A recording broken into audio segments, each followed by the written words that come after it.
Welcome back to Deep Thoughts, ladies and gentlemen. So, I usually cover episodes that are like very flashy and interesting and very accessible. But something occurred to me a couple days ago I want to share with you guys because it's useful. Today's episode is about a phenomenon. And if this applies to you, it will be a gift. The gift is going to be when something bad happens to you, what do you do? And what does it mean? How down and out are you if something bad happens to you? I've got all kinds of episodes in the first season, the second season, and throughout the show about picking yourself up after, you've been knocked down somehow. I still think those have extreme value. What this episode is going to be about is sort of a phenomenon that I think might be sort of the attrition of the universe, and it's almost a therapeutic thing that happens to us. It will turn the negative 90 degrees, so maybe you can look at it a completely different way. And this includes anything and everything that you would construe as a negative event in your life, okay? From horrific to light, right? Times are kind of weird right now. Times are probably going to get more weird in 2024 as the global elites fight for control. And they're going to try to, boil us like frogs like they're doing. But people are fighting back. But, we have paid for their weapons against us from every conceivable metric and dimension of existence. We have paid for it with our own money, our tax money. Our tax money is literally devil dollars for the most part, right? It goes off to do horrific things to people that may or may not be guilty of something. If you think they're guilty, just go back a little bit further and find out who drew first blood, right? I only say that because it illustrates the severity of what may or may not occur in the near future. Now, again, a lot of this stuff is just hype. But this doesn't have anything to do necessarily with what might be occurring in the near future. We don't want to manifest negativity. We want to manifest victory. So let me take a little bit of the edge off of what may be construed as a sign that things are going to go bad for you. I think most of you know that when things are going good, we don't pay attention to a whole lot of things. I'll give you a stupid little example that's real. I take a certain amount of vitamins every day. I take C, I take zinc, copper, I might take some milk thistle. Sometimes I go through bouts like wintertime when I look up and the planes are leaving clouds in the sky. I'll take my B17 because whatever I'm catching, whatever I'm ingesting that's a foreign body, I'm putting in clips of electrons to annihilate anything that's going to try to multiply my body. Zinc will really slow down any type of RNA replication, etc. But now here's the thing. When I'm healthy, like just totally healthy, I might slip into a phase where I don't take my vitamins in the morning because I'm healthy. I don't even think about it. Now again, when they put stuff in the sky, that reminds me. I don't have to be sick to look up and go, what the hell's going on? People are noticing that around the world. Our episode 551 got removed. It was all about that. Go check out Rumble or BitChute. Just go to deepthoughtsradio.com to find the direct links. Usually what I've tried to do, and it's been very successful, you want to find in my episodes, just type DTR and either the episode number, which that was 551, or the subject matter. And on Rumble or BitChute, you'll come up great for you. I was noticing other people going through some issues in my life. And something dawned on me because there's this muscle memory I've got for when something negative takes place. And it has to do with noticing your life. Noticing what's really going on in your life. When it's great, we don't notice as much, but when it's negative, we notice everything. And like I said 8 years ago, if the world elite were smart, they would have blessed the whole world with a utopian existence and then done all their shenanigans, and then we wouldn't notice, and then they would just wake up one day and it'd all be over. But instead, the idiots are Baphomet worshipers, and so they believe in suffering. So they have created a world of suffering, heightening all of our senses to seeing everything that's going wrong. Well, why am I broke? Why is this? Why is that, right? It's going to be their fatal flaw. But on a psychological, personal level, there's something that happens that's kind of magical. I've told you guys several times that when you have a really good business that you've built for yourself, you're self-employed, you're a contractor, or you own a business by yourself, or you own a business with employees, and things are going great. I've told you guys over and over, get back into that business every day as if it's the first day, and you need to grow, and you need to fortify, and you need to diversify. Treat every day as if you're going to lose your business tomorrow. You're going to lose your clients tomorrow due to a catastrophe. Look at 2020. I lost a bunch of clients I never thought would ever disappear. And it was only for about 6 months, but 6 months can hurt financially, right? I mean, if your nut every month was $6,000 and you had 40 grand in the bank and you go 6 months with no money, you had that rainy day money, and boy, it rained, and it was illegally, I should say, perpetrating itself as a legal thing, and it was keeping everybody from opening their businesses. And of course, the banks never behaved like there was a global catastrophe going. They wanted their interest rates, right? So negative things can happen to us. You can be in a great relationship and it can fall apart. You can be in a really crappy job and you get the next job, your dream job next. But I can't shake this notion that it's because of the negative thing that happened that made the positive thing possible. So I'm going to take you through some things in my life that took place, how I processed it, how I recovered. Now, as I tell my little stories, what I want you to do is to symbolically convert my stories to situations that you've been in to see if perhaps we have something in common of how we solve problems. I think this episode has value because when do you ever sit down with anybody who talks about this kind of stuff?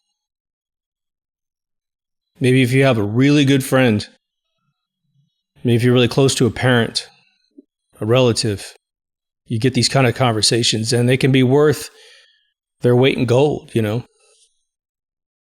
I'm debating which ones to tell you guys because some of them go back a long way.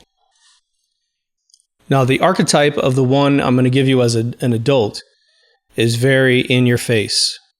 But I'm going to give you some Boy Called Sue ones, which I don't know if you're familiar with that, but it's a song about a guy who chases down his father to kill him because his father named him Sue, a female name, in the middle of the 50s or whenever the song was written.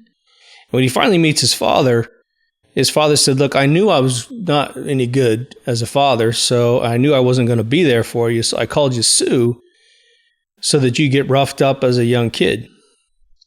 Thus, you would have the kind of empirical training that I wasn't going to be able to give you. It's a brilliant song. And kind of a wild story. Makes you wonder if there's any truth to it, right? You think you just change your name, right? When I was a kid, my father, he was a very young guy. He was about 23 when he had me. And he's just a fun-loving dude, man. But he didn't quite understand the dynamics of child psychology. And so he would show me, or allow me to watch, I should say. He didn't say, come in here and you got to watch this. But he allowed me to watch whatever's on TV. And I saw a couple scary movies when I was a kid. One was called The Hand. And one was, I forgot what it was called, but it was about this little tiki doll from Africa. And it's this little doll about maybe 14 inches tall. Little dude had a spear and he had this really cool necklace. The necklace was oversized, so a human being could technically put it on. This guy brings it home, gives it to his wife, and she's like, oh my gosh, this is kind of weird, but I like that necklace. And he's like, oh, don't touch the necklace, man. So she agrees not to touch it, but as soon as her husband goes to work in the morning, she takes it off, puts it on. And that activates the little dude. He gets to come alive. And all he did was run around the house. I don't even remember how it ended. I'm sure she killed it or something, but he's stabbing her in the leg and shit with his little tiny spear, man. And he's just, yeah. He's screaming this thing, this little chant from Africa, right? He's not really like a human being technically in his face. He's kind of got a mask, so he's not any one race or anything. But that freaked me out, okay? But my dad liked to scare me. And he was military. I don't know if he really knew the genius of what he was doing, but that was his version of A Boy Called Sue. And so I started having nightmares. All kinds of crazy fucking nightmares. And I had this one recurring nightmare where I was kind of being tortured by this mannequin with one of those slashed necks. I've talked about it a couple of times. I'm only mentioning this because it was a pivotal moment in my life when I finally conquered the monster in my dreams. Again, a negative that gave me a forever positive. I'm dreaming this dream from probably 4 to 7. And we had moved out in the country to this really nice pad my uncle owned initially. And he didn't like being outside of town, so he sold to my dad, who's his brother. And so my parents had this really cool, like their own private, big suite room and a bathroom off the bedroom, which I thought was like, whoa, what were you in Vegas or something? And so I had this nightmare. This being is like putting me in a logic loop where I can't get up without breaking some shit. And she's saying, don't break anything. And I finally just said, I'm not putting up with this anymore. I threw the blanket over this thing and started stomping on it and whatever. And I'm only 7, right? But it was done. I had conquered this thing. I don't remember how long the fight lasted. There's one more encounter with this being. It's really weird. But I'll tell you how it went in the second one. It's important. But anyway, I get up. I go into my parents' bedroom. It's nicely lit. They're not there. The bathroom's red hot light.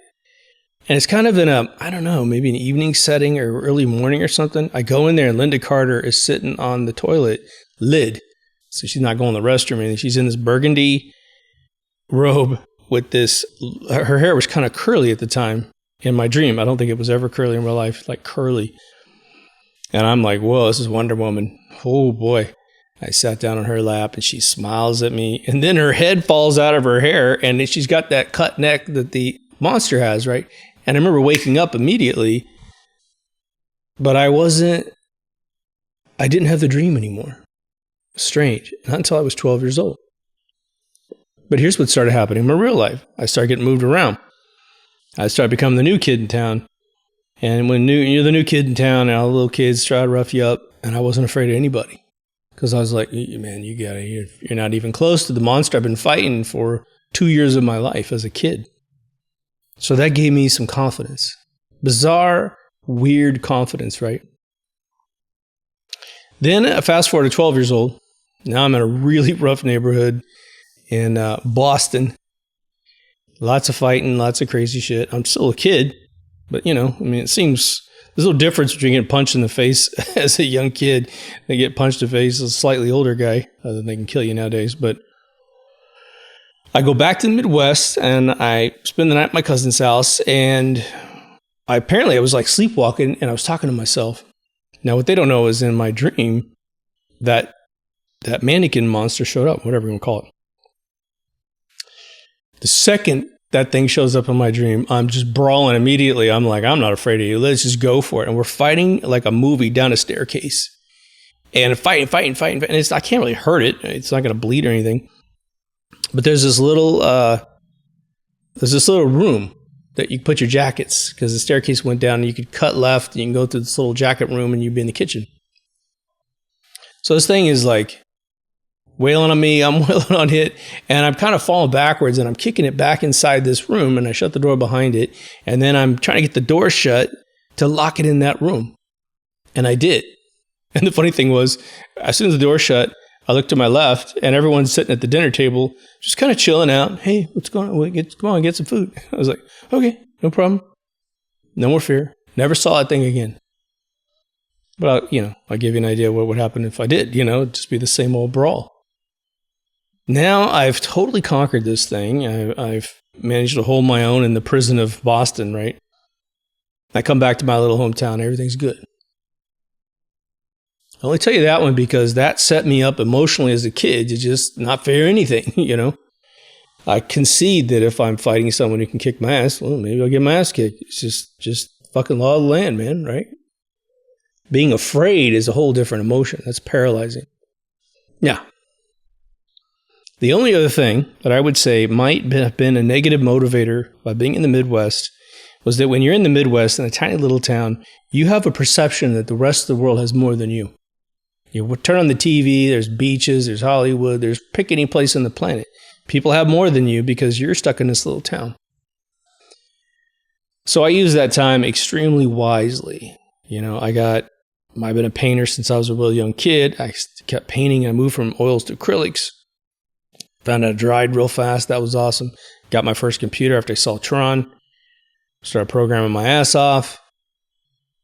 I always stayed really physically fit, played football for a year. I'd played it in Boston, but I never grew any further, right? So all my other buddies are like turning into giants. And I'm like, I'm average size, but whatever. Now, here's the cool thing. By perceiving that I had less, I worked extra hard with what I had. By the time I was 18, I was a full-blown engineer in most languages that were out there. Pascal. The only thing I had to do was learn object-oriented Pascal. C++. C was there, but C wasn't being used as much. And it turns into C++. Now, I'm starting life. Real life. I'm by myself. I'm in California. My parents aren't rich. I think I told you guys, I had $236 in my pocket. It took me $100 for gas to get here. And then I immediately bummed a room for free for a couple of months. And then I got the job at the TurboTax place in 87, which was called Mac and Tax at the time. Tiny little company. Okay. Life would be going really, really well. And then someone would hit the brakes in the universe.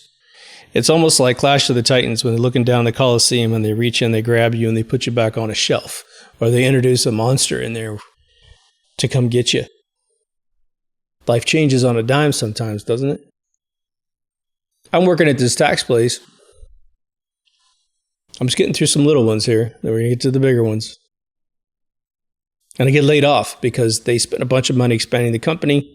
I was a junior engineer. I was programming the tax product on an Apple IIgs. Still encoding forms like crazy. And I get notice, right? I'm out. And I was making a lot of money for my age, and they were totally an age discrimination company at the time. Absolutely told in my face when I got a $15,000 reduction in my pay that I should feel lucky to make how much money I'm making when I was the best coder in the whole place. I go in to get my stuff. And this dude runs up to me and gives me this recycler ad, which looks like a little fortune cookie. Recycler, for you younger folks, is what, or folks that didn't live in Los Angeles, it was like Craigslist, but it was printed out every day. And it was just tons and tons of like ads.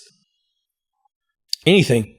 Motley Crue came together on Recycler, just to put it in perspective, right? If you needed something, you just put it in Recycler.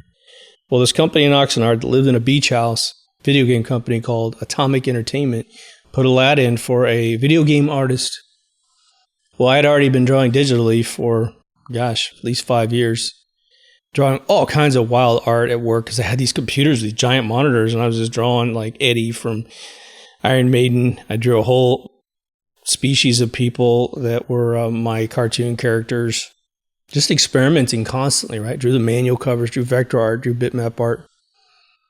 But I get to this company and they're like, we're doing the first 256 color games. The top of the crop is Amiga, and the rest is all these Windows, or these PCs, with a VGA card, which allowed you to do 256. But nobody owned those cards, right? They're expensive. And I'm like, well, I know painting, and I know color theory, and I know digital art. I'm really good at this. But I don't own a computer that does that. So they go, take that computer right there. Here's a floppy. Go home and come back tomorrow.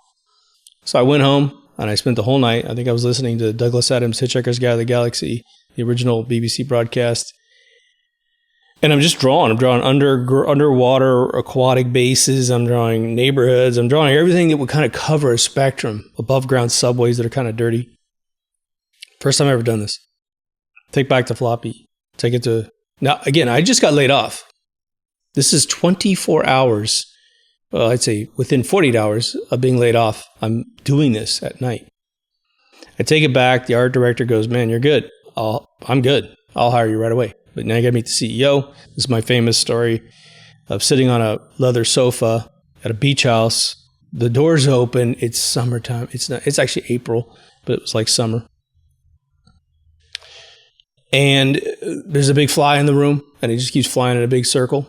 And the CEO sits down. He's this chip designer from IBM. He had written this game engine that was amazing, but he didn't know how to do games. I mean, he just wrote like a room swapper thing, right? Smooth scrolling on before a 286, man. It was unbelievable. Only because this guy knew the chip could you ever do this, right? So here comes this fly. I'm thinking to myself, man, I'm going to catch that fly. So here it comes, this big old fat fly on his last day of life, right? Huge mama. And I reach up and I grab it. I look at the CEO. I'm like 19 years old. I say, excuse me. I walk up to the wall and I throw it at the wall to knock it out, and then I stepped on it. And then I sat back down on the sofa. And the CEO just looked at me and went like, oh my God, you're hired. Boom.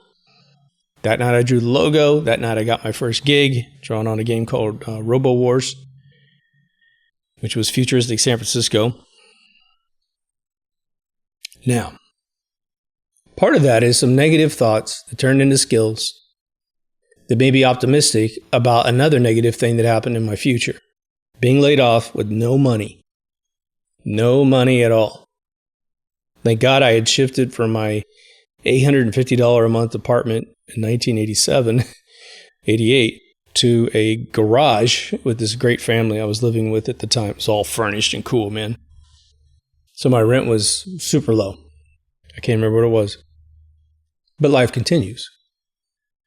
Now, one of the things that happens when you're young and you're successful is that you don't have to grow up as fast as other people. And what do I mean by that? Maturity usually comes out of sheer loss. Why else would it come? The only other answer that I've been able to find is your parents are very mature people, which means either they're ahead of the curve, they had really good parents that engaged them and taught them how to be mature, or they're older parents. I remember working at a company, and it was myself and two other dudes, and the maturity level just went from me being probably the most immature, crazy guy to a slightly more mature and really mature. And our parents were progressively older as they had us. It was very interesting. But I had to overcome these amazing freedoms I had as a kid, which definitely souped up my creative side. Because I wasn't living in any prison, I was quite opposite. My dad was always gone playing army or dating some chick. And so like I would go a month at home without ever seeing the dude, right? They gave me a lot of freedom. It gave me a chance to discipline myself. Plus he was army, so he was like, clean the house so I can eat off the floor.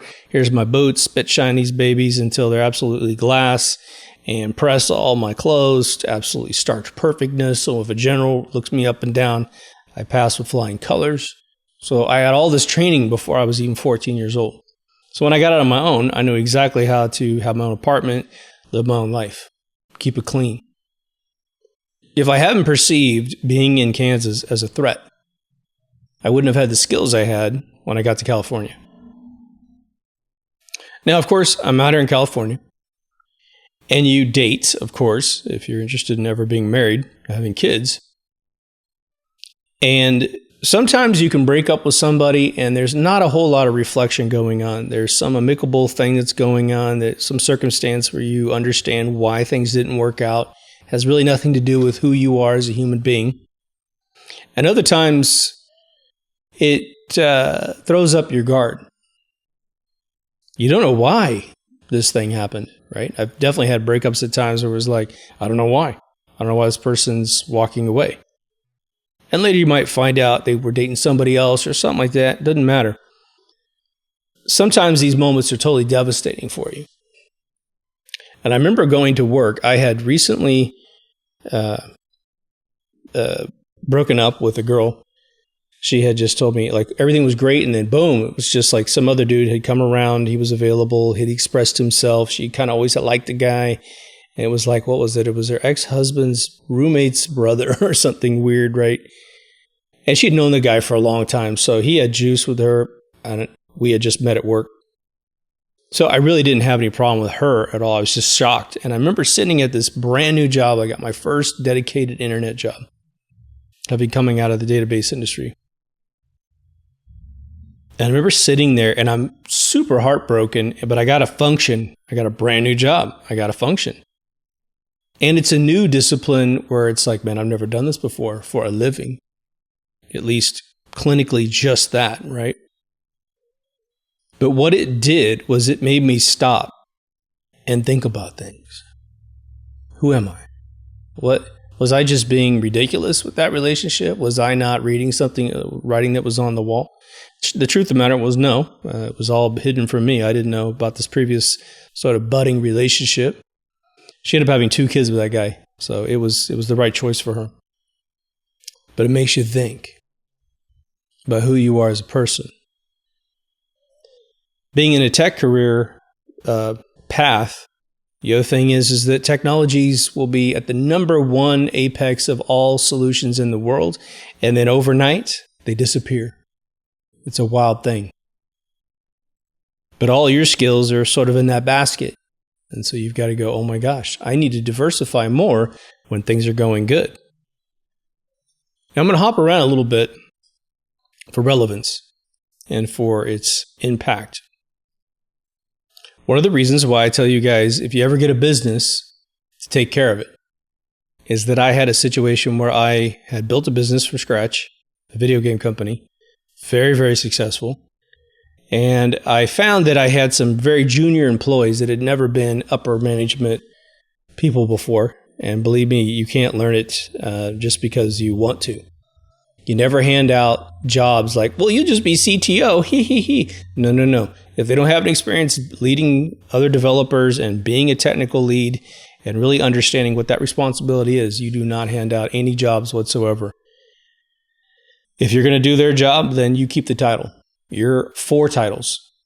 It's better than to pass it out and find out that they can't perform their duties and you've relied on them to perform their duties and you end up eating things. I'll give you a really good example. Those of you who've listened to every single episode, a lot of this is a repeat, so I apologize, but hopefully get sort of the Paul Harvey to the story. I had a contract with the Ty Warner guy who invented Beanie Babies. We were doing a Beanie Baby site and we were doing a Ty Toy site. It was worth roughly about $3.5 million a year. I was going to the bank depositing $500,000 checks. Okay.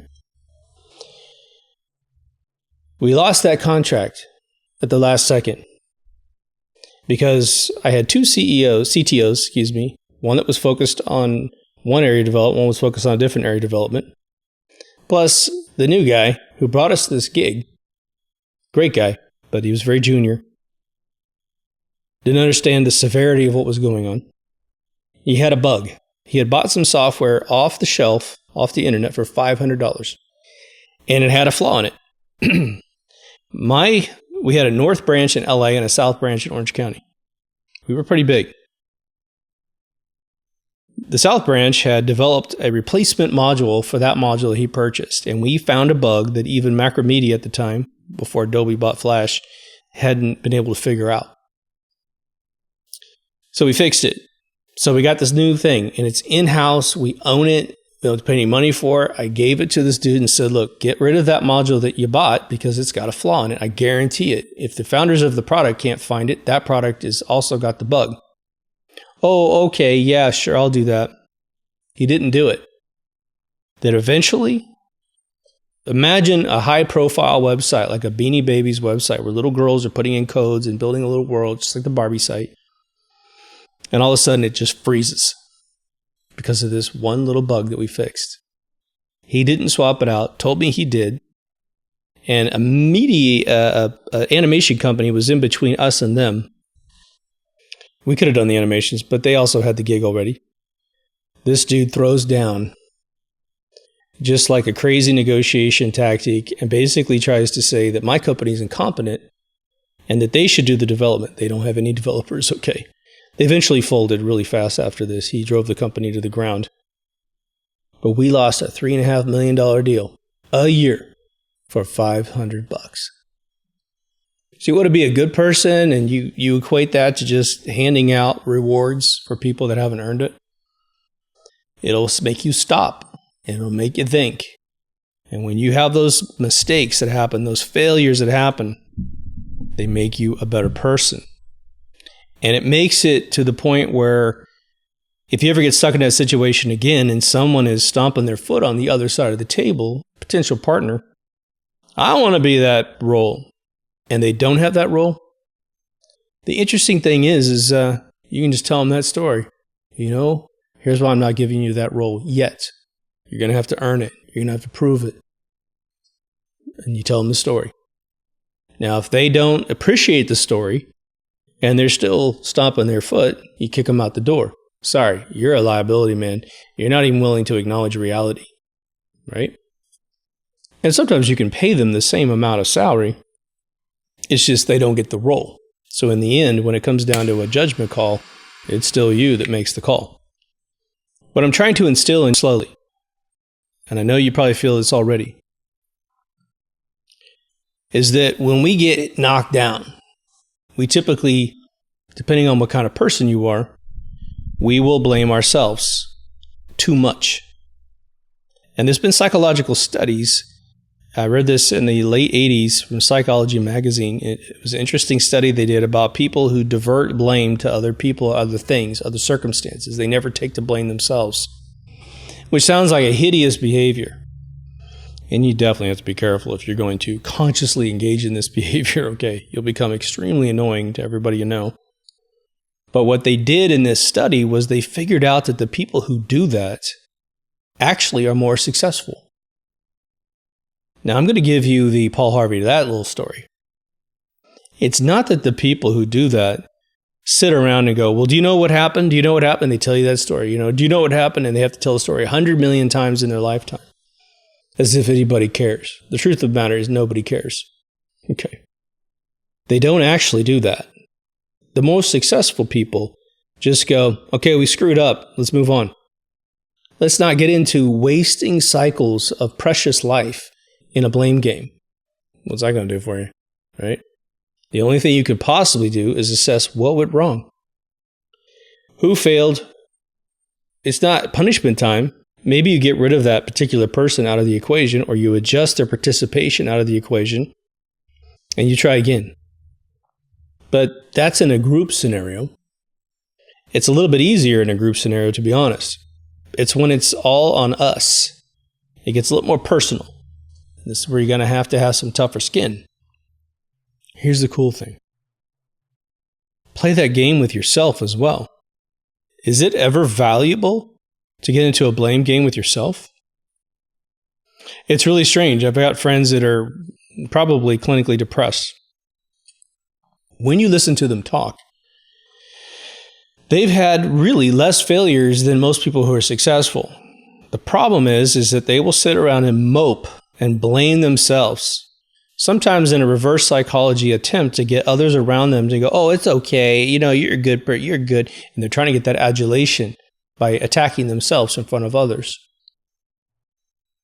It's not productive behavior, right? Here's the cool thing. What if you could live in a purely positive life? Meaning, when you fail, you just go, oh, that was wild. That was crazy. All right, well, okay, what the hell happened here? Okay, well, he did that, she did that, I did this, or I did all these weird things that I shouldn't have done. You re-engage. Now, a lot of the things that you risk in life are based on opportunities. And you'll sit there and go, well, that opportunity just sailed. I'm not going to get a chance to do that again. The truth of the matter is this. When something becomes a real unique opportunity and you fail, well, there's plenty of people out there that you worship for their capabilities. You consider them sort of a mentor, even though you may not have met them. Maybe they're famous. Maybe they're dead and famous, right? And they've got stories that go like this. I tried once with that film company and they turned me down. So I changed the script and I tried again and they turned me down. And so I changed the script, right? And eventually they went in. I think the story with Hampton Fancher, who did Blade Runner, he was a stuntman, which is bizarre. I met the guy. Doesn't look like a stuntman to me. But apparently he was. And he had written Blade Runner based on Philip K. Dick's book, Do Androids Dream of Electric Sheep? He got turned down 4 times. And on the 5th time, I think it was either 5th or maybe it was the 6th. You know, you never know when someone says, I got turned down 5 times. Maybe it was the 6th time he got through. But he finally sold a script. Having never sold a script in his life. He was married to a very famous actress, but only for a couple of years in the 60s. I think, was it Men in Black? Men in Black kept trying to get sold. They turned it into a comic book. They sold a bunch of that and then went back. And I think 20 different film studios turned them down. But they had to come home every time they got rejected and keep going. Why? Because they knew their franchise kicked ass. They knew it was a great idea. They didn't do what one of my friends does, which is to shoot himself even more. Like, he gets to the studio and they shoot him in the leg and he goes home and shoots himself 10 times. Not quite fatally, because he doesn't have the courage to die. And then he just never goes back for any more. Makes excuses his whole life, right? Right before I moved to California, my uncle, who's an eye doctor at the time practicing, he's now 90. He told me that he had somebody come in. He was from California. And he told me this story. My uncle went to optometry school in LA, so he wasn't devoid of California knowledge. But he said, this guy said that he went and he tried to get into the Hollywood thing, which wasn't my goal when I went there. But he said they just ate him up and he hated the place. And they took all of his great ideas and they made him bad. And then he moved back. And he just hated California. And this is the good California, okay? This is Reagan as the governor of California. And then the weird guy that was the governor when I got here was doing a great job. And I don't know if my uncle was telling me that to make me gun shy about coming to California or if he was just telling me. So I took that story with me and I came to California. I didn't come out of any level of spite towards anybody in my family. My grandmother actually, unfortunately, thought I was angry at somebody in my hometown. I was like, no, man, I'm never been more popular in my hometown than the day I left. You know, I think I told you guys, like, I wept literally silently driving out of my hometown's city limits. I just remember just not blubbering, but just going, wow, man, I am making a sacrifice, dude, you know. And so I got to make this count. I'm losing, access to all my relatives and just life back there, a simpler life. If I had to do it over again, I probably would. I would change a few things that I did here since I've been here. But, okay, I took that little mantra of that dude and I said, okay, well, I'm going to see if I believe that to be true. And I categorically found that not to be true in any of my experiences. But the big thing was collaboration. You have to learn how to collaborate. You have to be able to enjoy what a collaboration produces. That it's not only your idea, it's everyone's idea. And when you put out something like a video game, and man, you can see the features that way back, like 2 years ago, 3 years ago, that dude said we should do this, and everybody thought it was impossible. And even the coders said, I don't know, man, that's a lot of work. I don't even know. No one's ever done that before.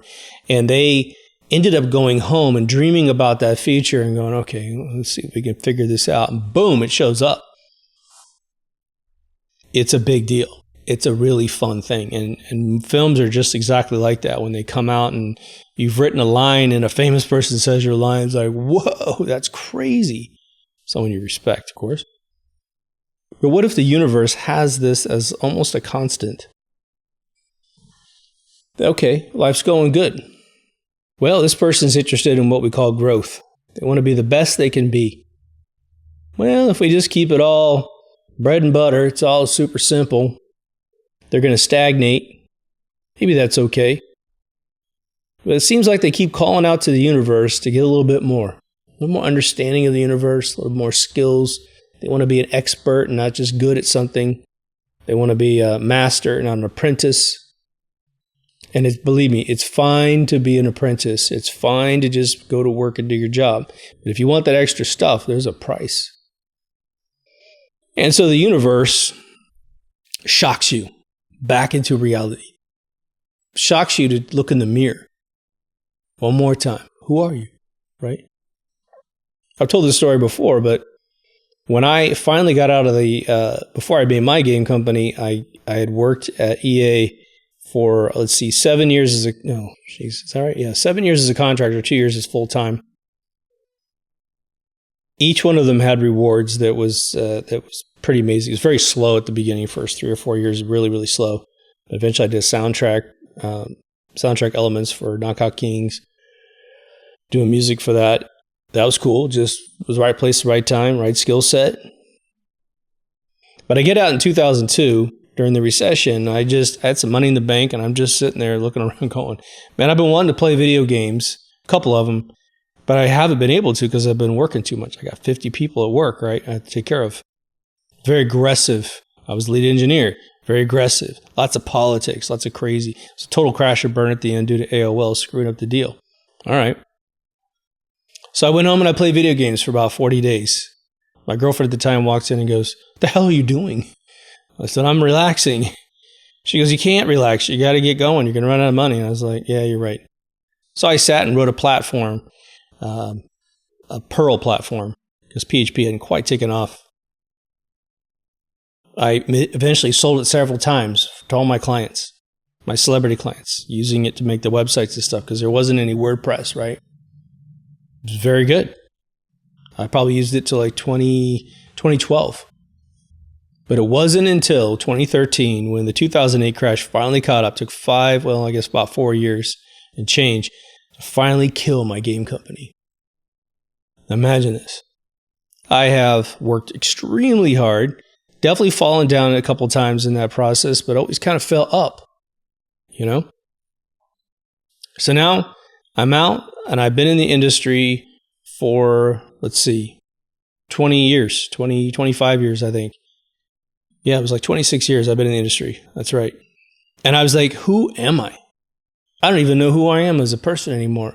I've been doing things as a CEO, as a director, as a manager, and I'm doing everything for the greater good of even a vision I might have created myself, which was my game company, right? And I didn't have infinite money. I had some money saved up. Unemployment was coming in. And I just fell into this weird routine. I go down to the beach. There's a pizza place that doesn't exist anymore. I made the best pizza, man. I get a couple slices, eat them, go across the street. It's the dead of summer, 2013. It's like May. And I sat out there shirtless with a notebook with nothing in it, right? So you just write whatever you want to write in it. I did this for almost 6 months. I was just chocolate brown by the time I was done. And it was really just trying to figure out who I was as a human being. What did I want to do with my life? Okay, I got a clean slate again. The gaming industry was dying left and right. Mobile was killing gaming. It's still the same way, right? I'm hearing companies like Electronic Arts losing $250,000 a month on Star Wars games. And you're like, how can I beat that? How can I even get a franchise like that, make a great product like they did, and then I'm going to lose $250,000 a month? I don't have that kind of money. So I started writing another platform. I started writing a product in that platform that helps you write movies. I need to get back on that because it's something that's never been made before, trust me. And it's all based on Robert McKee's rules. But then I get a call out of thin air. And this is the way it happens, man. You get something bad that happens, and sometimes the universe just makes the phone ring.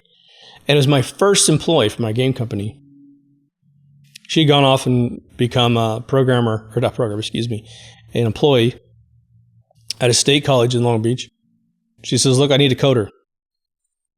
Can you help me find a coder? We got a bunch of products that need to be written. And I said, well, tell me about the products. And all of a sudden I'm thinking, I just programmed a new platform in PHP and jQuery. And it's beautiful. It's amazing. Let me bring this to you. I'll be the coder, and I'll polish out the code for free, my platform, and I'll charge you for the tool. All of a sudden, 2.5 years later, I had made some money. And that allowed me to start my LED startup company. When you get knocked down, it's a whole boatload of emotions, isn't it?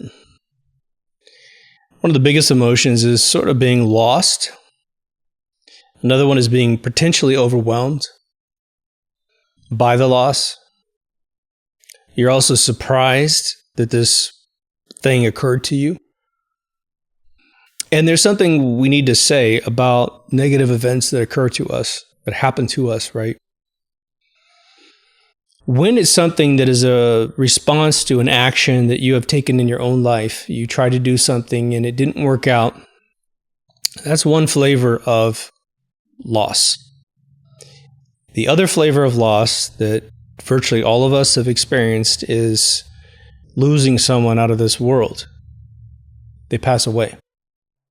Unfortunately, due to the medical recommendations of global institutions, a lot of folks have lost people in the last 3 years, and it will continue.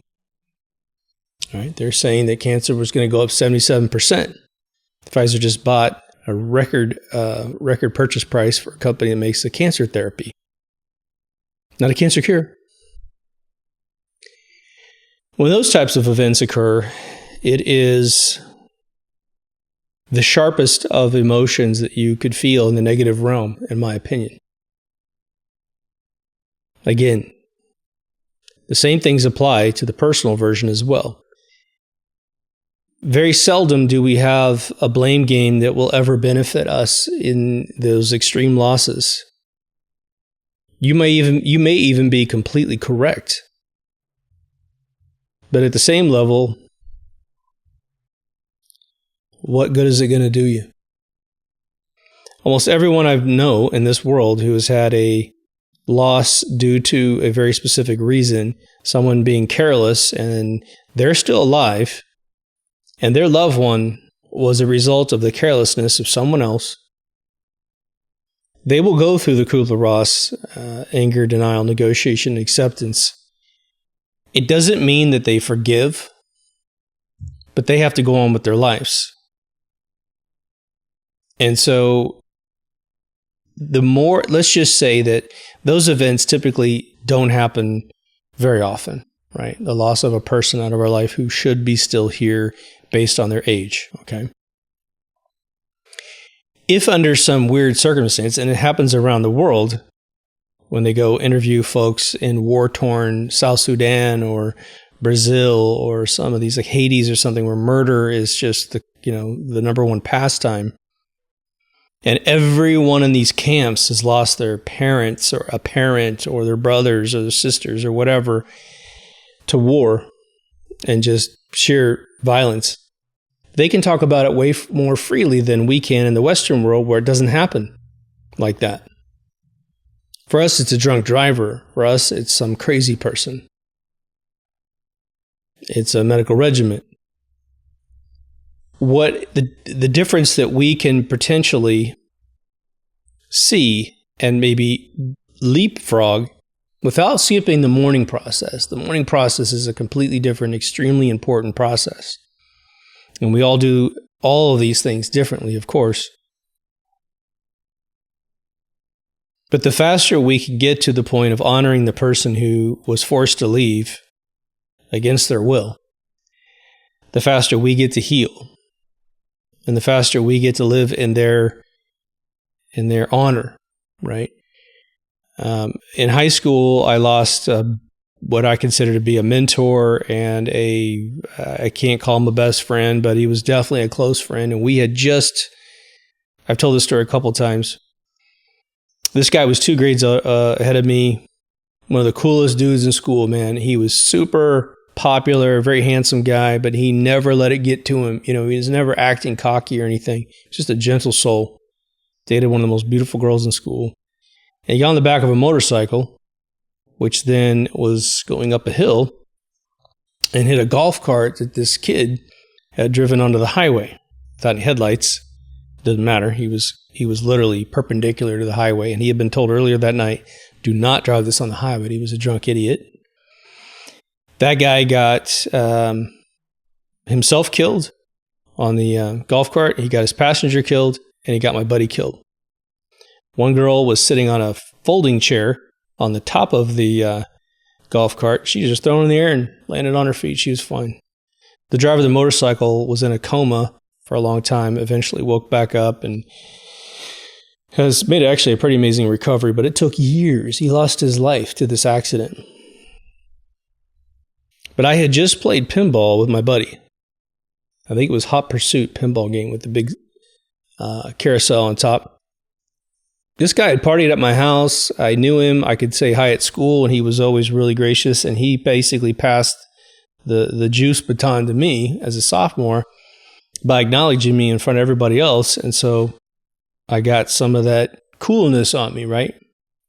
And I was just like him, very respectful of any positivity, because I just bounced around 7 schools, man. It was like I was glad to be in the same hometown for the rest of my graduating years, right?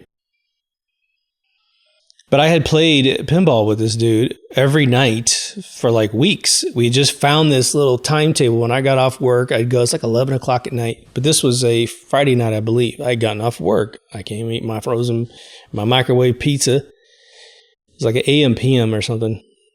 Or Amco station. And he and I would just play and take turns and talk, and I was getting to meet this dude. And he was just as cool as I thought he was. And then we said goodbye. See you tomorrow. And then poof, he's out of my life, right? For whatever reason. Okay. Yes, I was kind of angry at the guy that drove the golf cart on the highway, but I didn't know him. That dude, he was probably 5 years older than me. I immediately went into the mode of like, my buddy didn't get to live past 19 years old.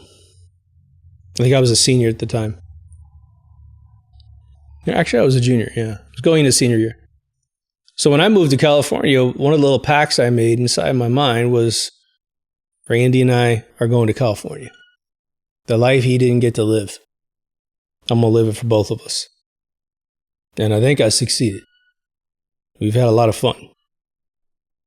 But I didn't let that kill me. I let that fuel me instead, right? I didn't play the blame game for more than couple months tops. I mean, I don't even think I did that. Nothing I could do to bring him back, right? These are lessons that life teaches you. And the weird thing is, obviously, the repetition of a pattern is the way that we learn how to process typically what is conceived as the unprocessable. Okay. I'm going to give you a little weird analogy here. There's a great movie that was made in 1967 called The Dirty Dozen.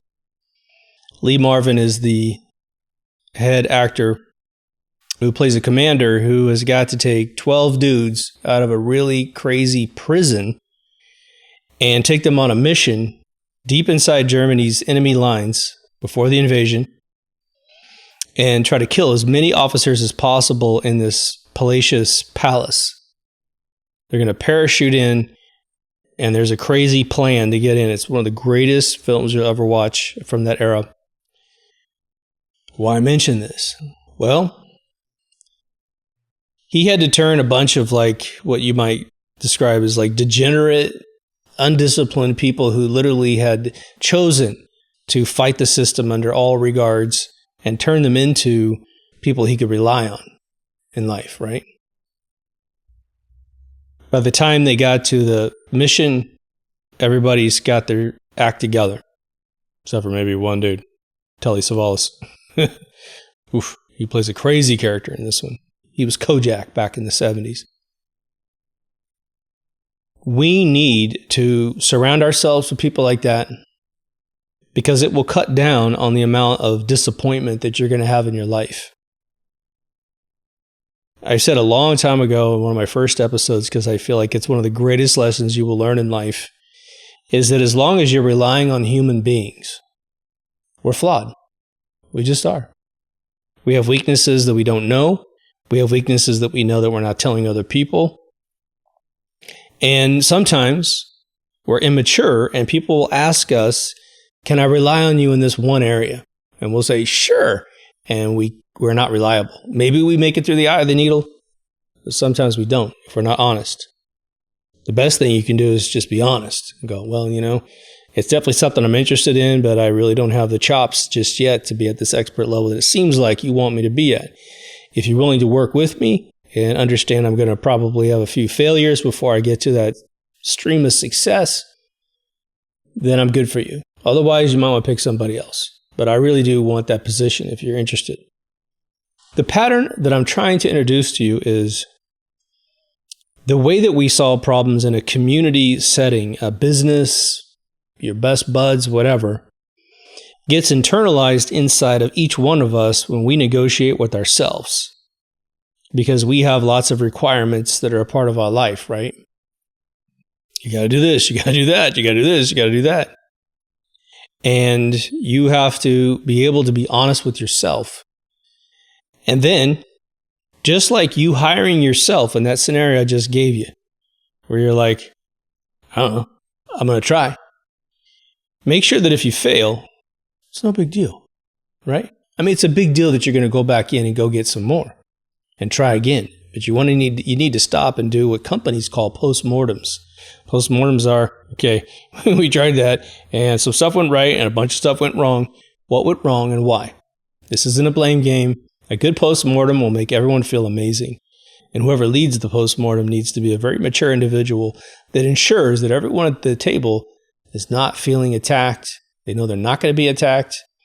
That even if we mention someone by name, it's not a blame game. We're simply trying to fix things. We're trying to improve each member at the table.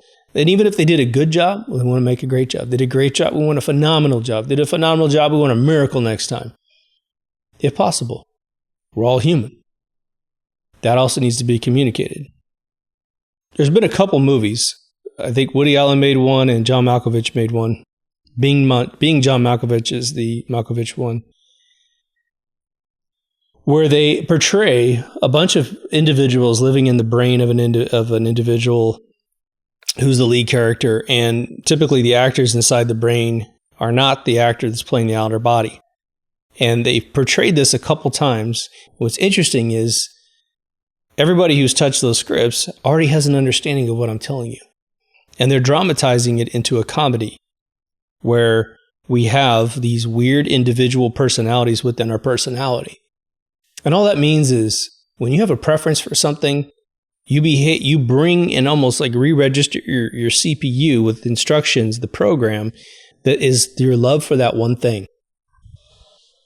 And, you've heard that in America, at least, when they worship things like the Super Bowl, domestic violence calls soar during the Super Bowl because of a wife doesn't understand that the program that runs the day of the Super Bowl is a very Neanderthal,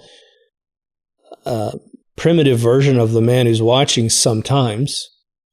You don't get in his way. You don't talk to the guy. You should probably plan to be with your girlfriends. If he expects you to do some womanly things, just have it all set up in the morning and get out of there, right? He can serve himself. And when you come home, expect to find a shithole of a house because he's gone into that primitive mode. But maybe if he went to church earlier that morning, he was a gentleman, he was a father, he was a God-fearing man, but as soon as that television turns on, that program ends and the new program runs. We need to understand what program we're running at any one point in time. Sexuality is a horrible program that has been absolutely degraded over the decades. I'm going to tell you, I have a whole episode on porn that I've never published. It's 5 years old. I may publish it for the Patreons to see. But one of the things I talked about, I probably have to put on Rumble just so I don't get a strike. We can be responsible for some pretty stupid stuff. And I think people are finding out now that porn has just basically corrupted the male mind, and unfortunately some females too.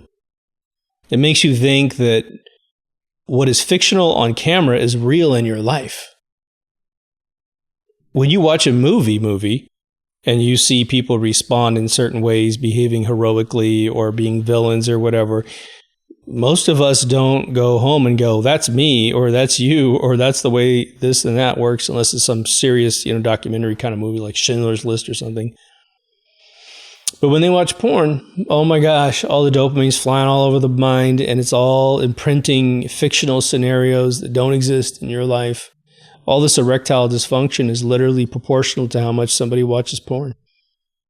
Think about it. As soon as porn became free, I mean, maybe it's the pharmaceuticals paying for this stuff. I don't know. Their little blue pill thing went through the roof.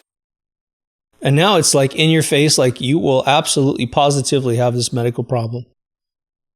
You know, when they ask you that question, I said it earlier, you know, would you change anything about your life if you could? And I think it would probably be foolish if you didn't have at least a few things that you would change. But it's a butterfly effect, so you got to be careful. Every person who gets asked that question, sort of in an obtuse way, they think about all the bad decisions they might have made. And if they answer the question, well, I probably wouldn't change anything. What does that mean?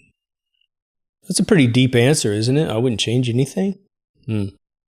Let's just say they would change a few insults they might have put out, you know, save some face here and there. But overall, I could probably change 5 things in the last 35 years and breathe a huge sigh of relief that some feelings I had hurt over the years wouldn't have been hurt the way I hurt them. But I have a lot of mistakes in there, tens of thousands of them, and I'm keeping them. Why is that? That's because the person I am today can talk to you on a microphone about these problems and have this understanding. And when I'm not talking on the microphone, I'm managing my life based on what I have found to be the greater truths of life through my mistakes. You know, I don't know when I finally got the bug. Like, I've always written code, right? Now, back in the day in the 80s, this is an analogy for perfecting your life. Back in the 80s, you had no memory in your computer. I wrote a whole paint application with a font in 32K, okay? When you are programming in such a tight scenario, your code should be as perfect as possible, okay? For any of you, this is a digression, this is funny. Any of you saw the Netflix, what was it, season 4 thing where you had a choose your own adventure thing? The kid was writing a program, a game back in the day, and he had rim statements in his code, and then he immediately announced as a plot twist that he was running out of memory. And those are comment lines in your code. No one would ever put comment lines in code when you only have 32K. And if you ran out of memory, all those lines get erased immediately. You get all kinds of memory back when you get rid of your stupid comments. Keep your comments on a notepad, dude. Kind of funny. But at some point I got bit. And I don't know when, but I wanted my code to look like art. I wanted other coders to look in there and go, damn, this stuff is clean as a whistle. Smallest amount of code, but it's still readable. Because there's coders out there that are insane. They write one line of code and you can't figure out what the hell it does, but it does a lot of code. It does a lot of functions in this one little glop of code. But if someone else can't look over your shoulder and take it over if you get hit by a bus, it's probably not worth it to go down that deep. Unless you write a lot of comments about it, which nowadays is no big deal. The reason why I mention this is the following. I should say this. Every human being has a level of excellence that they feel like they want to live up to. The unconscious version of that is, I'm just living. I'm just making it all happen. And it sometimes that laissez-faire opinion about their capabilities actually produces some pretty amazing things. They're just super gifted. They just make it happen. It's crazy. I envy those people greatly, right? But I think they're pretty rare. The rest of us make a choice of how dedicated we want. What in life do we want to have be the priority in life? Is family the most important thing? Is your career most important? Can you quarantine the two and keep them both at maximum? I think the answer is yes to that last equation. But it drives you every day to see how much you're capable of putting out and how well it's going to be programmed and how well it's going to be executed. It's your legacy in the end, and it's also how your employer will look at you. Both a prospective employer is going to show me what you've done, and you might say, I know I write really beautiful code, so I'm going to actually show them the code as well as show them how it functions, as well as answer any questions they have about it, right? When you get to a level of self-devotion and perfectionism, which I have a whole episode on, your failures cease to hit you as hard. Why? Because you need to get back in the game. It's just, Think about a guy who's trying to become a Major League Baseball player, and he's in a batting cage and he's swinging and he's not quite hitting them that day very well.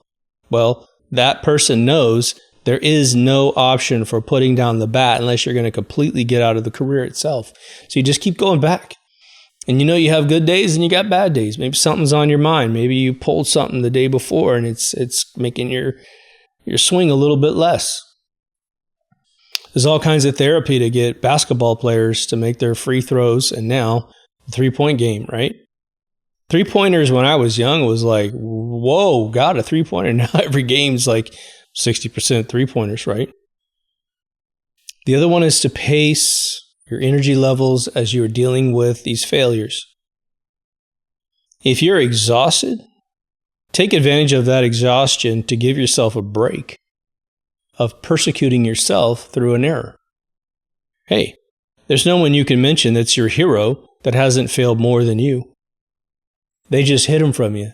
Who's going to write a book? Steve Jobs' autobiography on his greatest failures.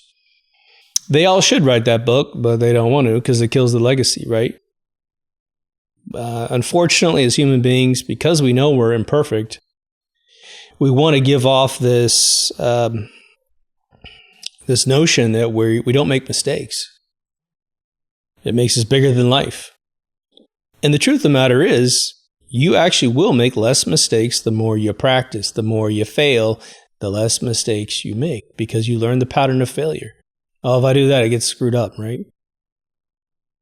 And I'm going to share with you here the greatest piece of advice I had towards perfectionism. I've said this probably half a dozen times in 700 episodes, 700 plus. And it was a dude who said to me, he goes, look, this dude told me, he goes, it's better to take a shorter amount of time to do the job right than a longer amount of time to do the job wrong. And of course, when you first hear that, you're like, what did he just say? That's the stupidest thing I've ever heard. How could that be the wisest thing you've ever heard? You know what that really means? There's no shortcuts in life. You do it the right way because there's only one way, and it's the right way. Now, we all know you can skin a cat a couple different ways, but you're going to have to skin it in a way. It's a horrible analogy, by the way.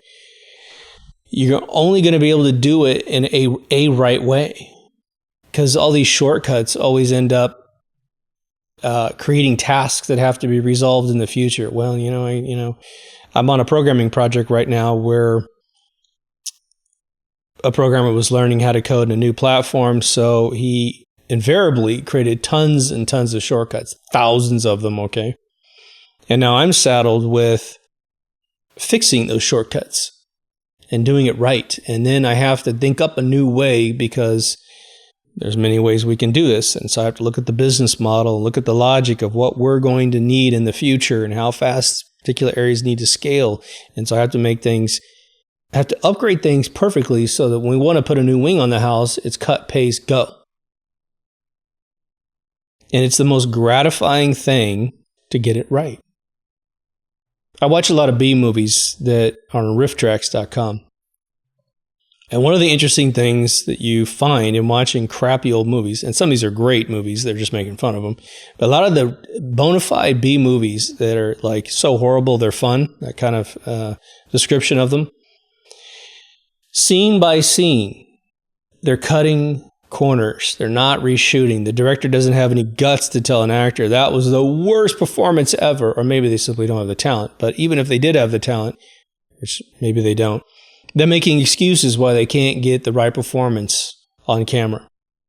If you had to pay for film and the actor sucks, well, grind them down off camera. Hell, spin the camera with no film on it just to make them feel like it's a real take. And then when you finally got them tuned up, put the film in. Okay, now we're going to do the real take. And how many movies have you seen, and this is life, okay? How many movies have you seen where the actor is kind of shitty at the beginning of the movie? And all of a sudden they fall into character, and man, they're just great the rest of the movie, right? Denzel Washington's son is in the movie Creator, which I think is a great movie. Make sure you have the best soundtrack possible. I mean, the best sound system possible, Soundtrack's going to deliver. Without the sound on perfectly, the movie will not be what it's supposed to be. But I thought for the first 10 minutes of the movie, his son, which I don't know his name, I forgot, he was kind of rubbery in his performance. He wasn't really the character that I was interested in watching. He was kind of laughing through his lines and smiling a little too much, which is usually the epidemic of an actor feeling privileged to be in a movie. And he shows up to the set with a big giant grin on his face going, I can't believe I'm in a movie. Can't believe I got the lead role. So they're smiling through their role until the the casting calls get to the point of grinding his soul. He has to get up at 5 a.m. and be ready on set and do a bunch of prosthetics and weird makeup, and then all of a sudden doesn't get as fun. So the smile drops off, and they start acting out so many lines and seeing other people act lines, and the context of the movie starts to take shape in their brain, and all of a sudden, boom, they're acting properly. They're actually the character that they're supposed to be playing. Well, that's us, isn't it? You go get a new job where you kind of got a greeny, smiley face, big giant eyes, and then it starts to grind your soul a little bit. And you're like, okay, we're playing for keeps here. This is a real deal. It's a real business. I didn't just join an institution with millions of dollars in the bank to pay all this payroll and rent and advertising because they were just goofing off. They're serious about making money and making the product successful. The older you get and the more you go through these scenarios, you can walk right through that front door and ace. And the person in charge who hired you goes, that's a new guy. Watch what he does. Or watch what she does. Boom. And you hit it. That's why in Orange County, I don't know if this is happening in the rest of the world, but there's an epidemic in Orange County of young girls who are probably from the age of 20 to 23. Mainly girls. I don't know of a lot of dudes. But they're like, I'm a life coach. They'll post it on Craigslist. They'll talk about got cards printed. I'm a life coach. And I'm like, what? You're a life coach? Do you remember the last 10 lives that you lived that you can bring me advice? They don't have any advice yet. They haven't done anything yet. And if you're already giving people advice, that means you haven't worked anywhere in your life, right?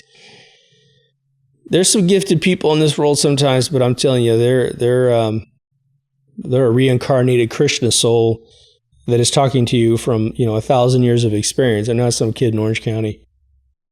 The question comes up every once in a while, are there really shortcuts in life? Are there?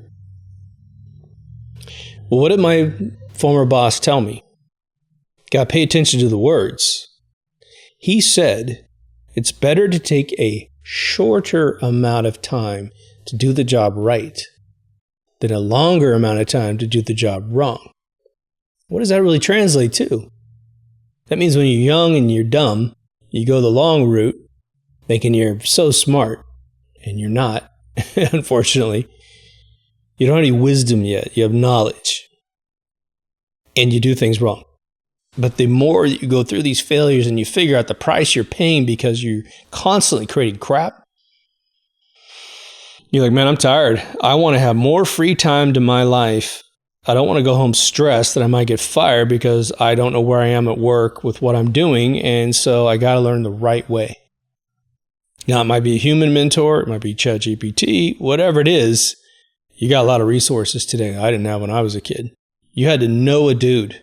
If I wasn't in Silicon Valley during the explosion of the internet, I wouldn't have been able to create so much in 1996. I started that year, January 1st, knowing that the internet existed. I kind of knew a website existed, but I understand how it came together. By June, I was giving a presentation to 650 people in an auditorium in Texas. I got a standing ovation. I showed them my web server, my web client, my FTP package, my email package with enclosures, full GUIs, because I learned. And why did I learn that so quickly? I had a boss who was a genius. I had some mentors around me, and they just said, it's easy, just do this, To this day, I can't really believe that we're able to accomplish so much in from March to June. I just had March, April, May, June. That was it. 4 months. But the right education, you can get to that short amount of time to do the job right than you'll ever get by yourself. So don't be stubborn to get good education. So today you can take a course online, so many different locations, Udemy, a bunch of different, I tell you, if you know what questions to ask, ChatGPT is a free professor. But let's loop back to the beginning. When bad stuff happens, however you define that, I want you to look at the velocity of your daily life. I think that you will probably concede that it comes to a screeching halt when life goes bad. And you're finally looking at every second going by instead of letting it all just fly by. And I don't know of too many negative things that happen to persistent people that don't turn into benefits. The only time it turns into a super bona fide negative is when we let it get to us. We give up.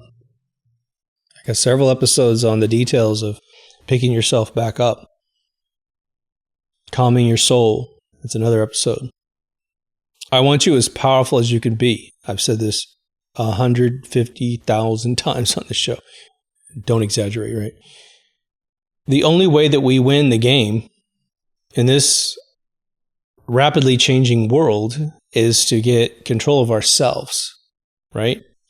And you may feel very sufficiently in control of yourself, and you're just like, well, dude, the world, still going down the tubes here. I'll make a prediction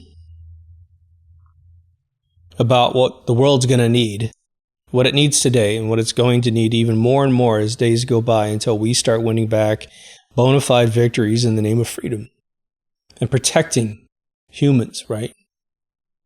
Ways of life that respects life and does no harm, where the laws actually protect the innocent, right?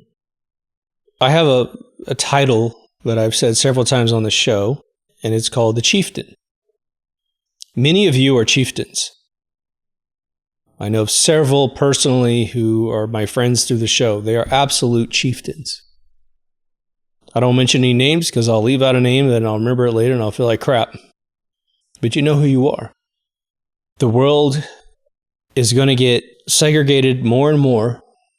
It'll get segregated due to cultural preferences. You like the older, more safe ways, and someone else is like, I just like chaos and destruction, right? They're the Joker watching the whole world burn, right? The only reason why that happens is because people don't think they can succeed, so they want everyone else to fail with them, right? The alcoholic wants everyone to be an alcoholic with them. You gaining control over your life gets you closer and closer to the best chieftain you can be. You always can improve your chieftain gene. But I'm going to remind you of an analogy I've given probably a couple times on the show, but it's something I open up. If I have a sufficient amount of time, if I'm doing a 3-hour lecture at a college, I always open with this analogy for the students, and it usually gets their eyeballs on me all 3 hours, okay? I want you to think about this one. Let this one boil in your brain a little bit, because it's a really cool feeling, okay? I'm going to start off with an analogy, and I'm going to loop it back to us, okay? The analogy is this. Let's say that Vegas is going to have a poker match for the championship of a particular year, and they're inviting 10,000 applicants. It's an open audition. It's an open application. You just have to pay your little fee, and they're letting 10,000 people play poker. One rule: to be the champion. One rule is never lose a game. There's no rematch. If you lose, you're out. Now, without being good at math, you still know, you still know that one person is going to win every single game. There will be a champion. That's guaranteed. Isn't that weird? Oh, the guy in charge or the gal who's winning is going to change a lot, but there's going to be one person that never has lost a game, and they're going to walk out with the $100 million thing and a trophy, and for the rest of their life, they will have lived a victory that will make them feel wonderful every day they wake up in some metric, right? What if I told you, you are that person conceivably times infinity, okay? As a human being, now I believe we're souls, of course, but the genetics that you're inside of today are the byproduct of your family winning every single poker game that life has ever thrown at this planet. Floods, famines, wars, sicknesses, whatever. Okay? That's you. And that's me. That's the mathematical truth of our existence. Whether there be 8 people on this planet or 8 million, 8 billion, 8 trillion, it doesn't matter. That's us. Now, we know that lots of people don't take advantage of that, and they simply impregnate somebody during peaceful times. Well, during peaceful times, maybe there's not a whole lot of credit we can give to the game. But during bad times, which the world has had a lot of, we made it through that eye of the needle over and over and over again. What does that really boil down to?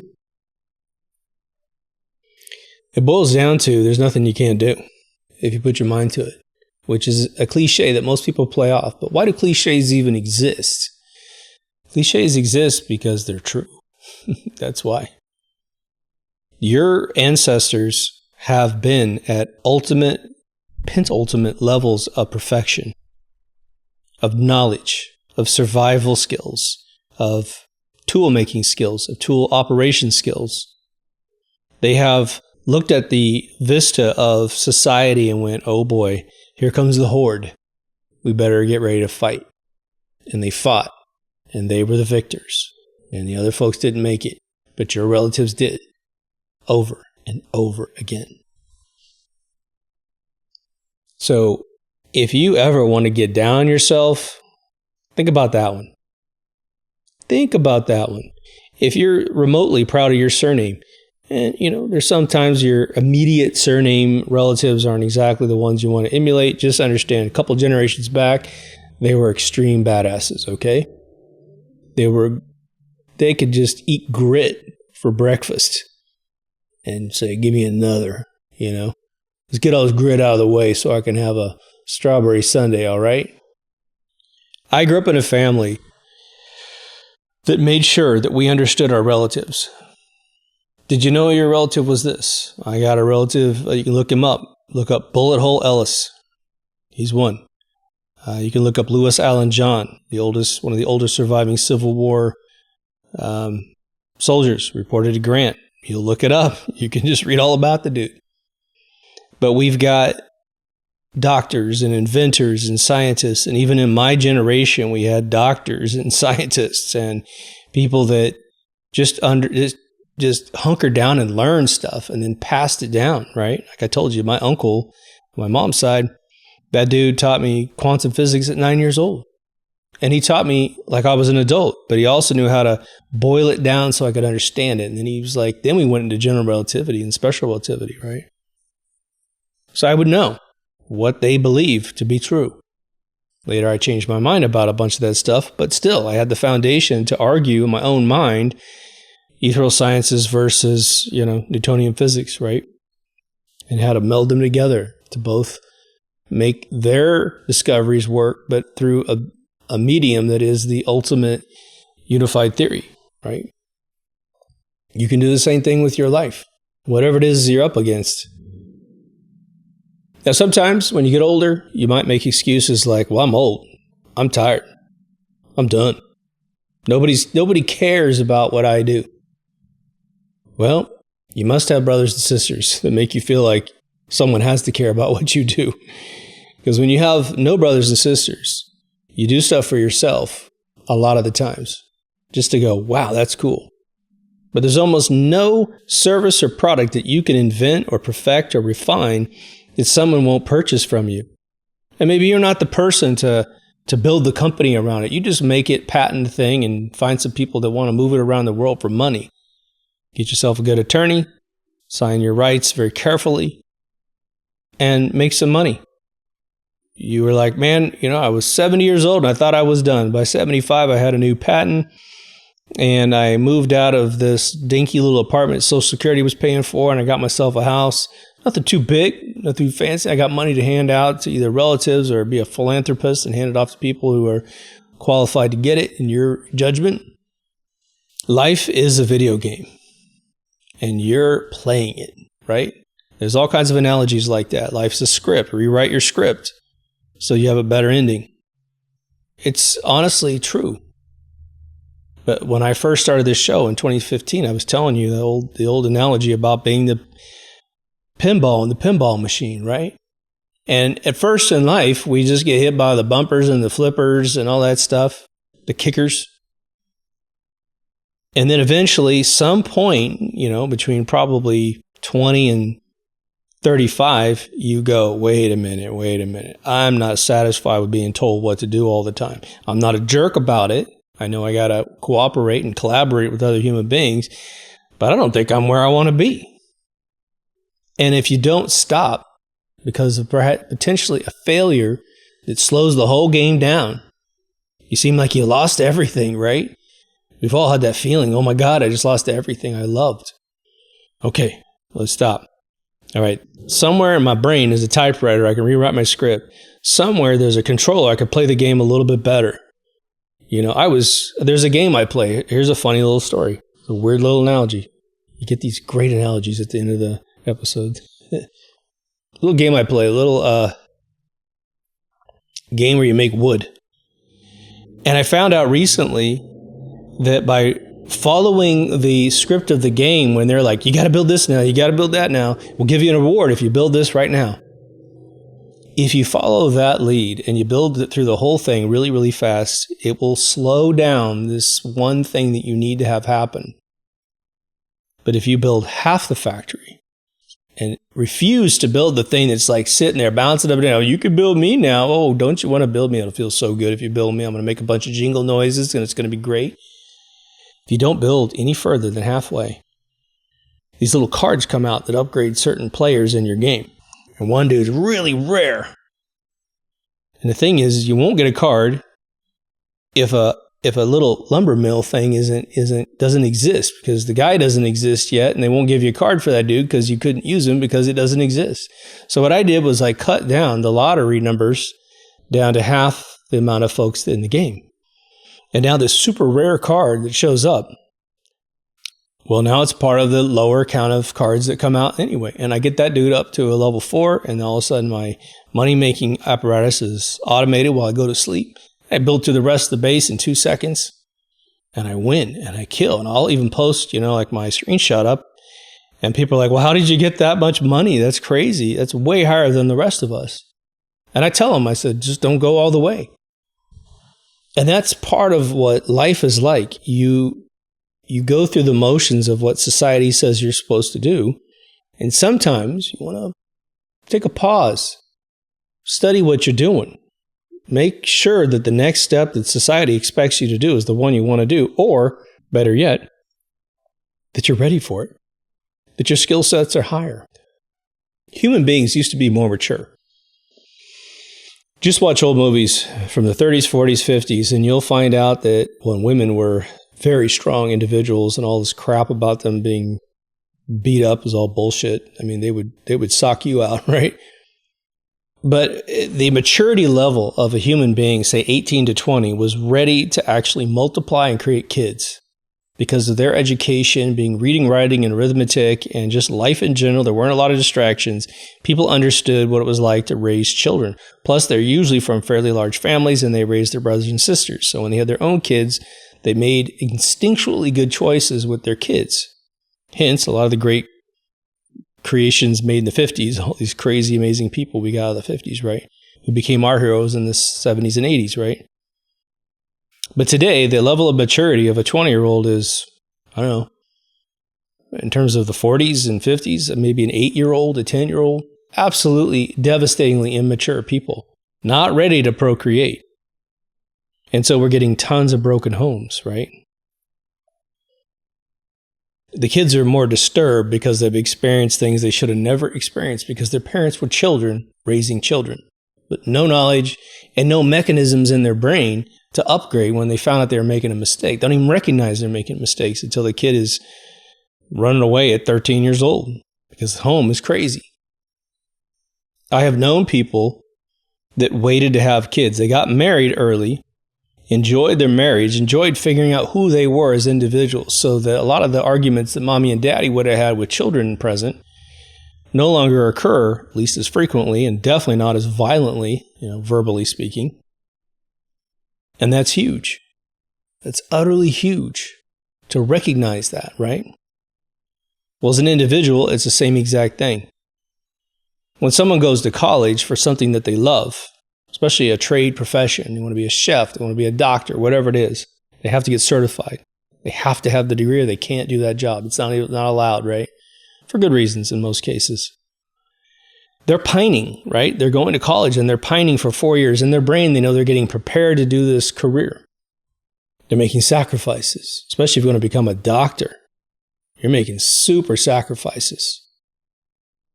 And we know today, some doctors are great and some doctors are horrible, but I trust that any of you are going for that. You're going to be great.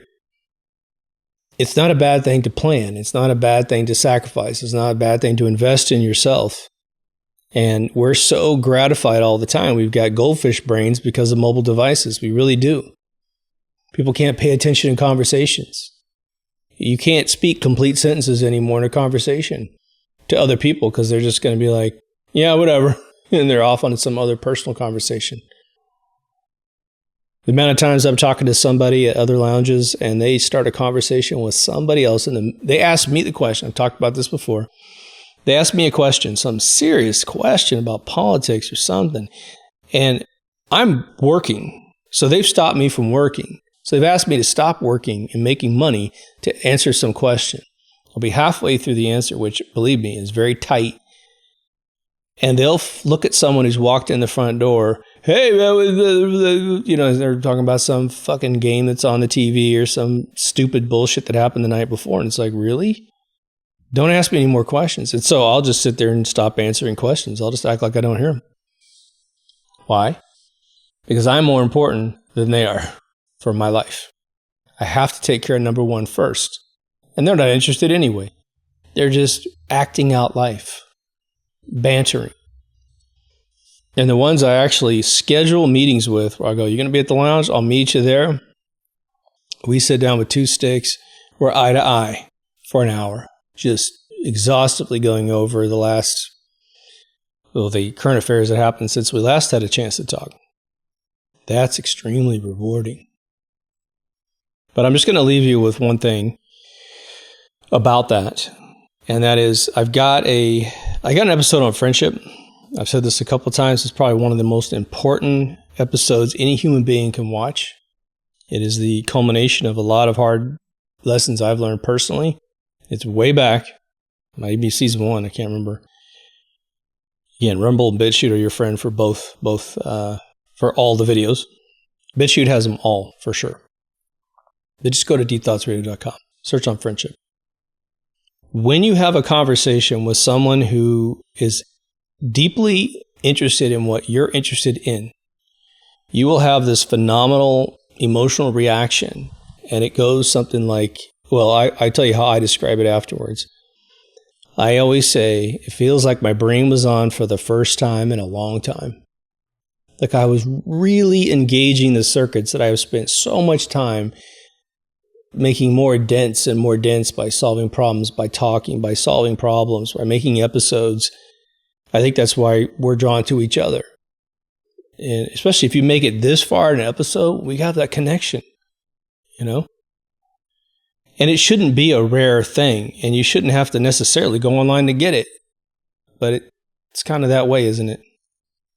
You want to create circles of friends, whether they be virtual, online. That can actually be really good, or in your personal life, if you're so lucky to be able to pull that off, that are desperately interested in what you're interested in.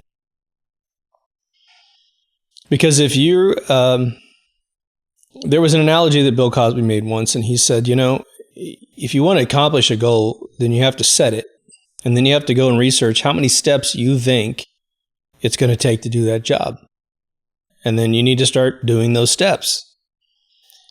And the other brilliant thing he said was, you're going to find out that sometimes you thought it was going to be 10 steps and it's actually only 1.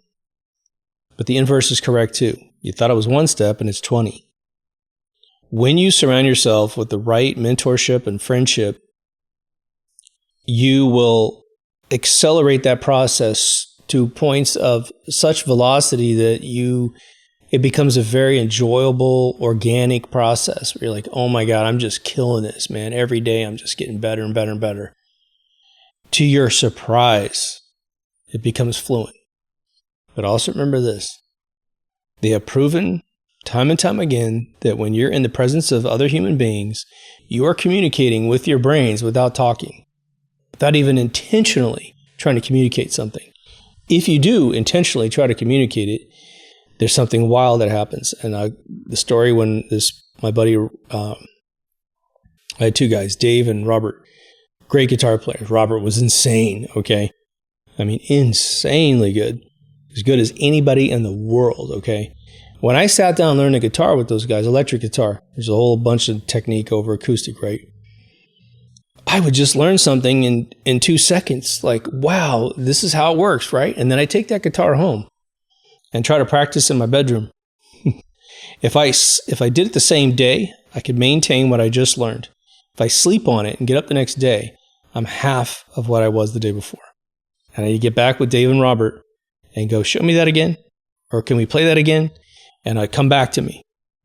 And then when I go home, it goes away until my muscle memory with them metabolizes in my brain to the point where my body remembers where to put my hands and how to work the pickups and all that stuff, right? That's how anything works. And it can be something you need to police too, because someone could have a bias and you might find an adaptation of something that doesn't work for you because you have their bias and you don't really want their bias about how to do something in a particular way. You don't want to play a funky guitar. Maybe you want to play a more metal guitar or the other way around. You're going to have to be aware of the little nuances of their preference, their bias, right? Anyway, hopefully this is valuable to you. I won't make these episodes that often. I've got some flashy ones coming here. But these are important, right? We got to put the mortar between the bricks every once in a while. Anyway, if you haven't been to deepthoughtsradio.com, please go. Everything's up there. To the PayPal and Patreon folks, thank you so much. You make it happen. Take care of yourself and someone else, and I'll see you in the next Deep Thoughts. Over and out.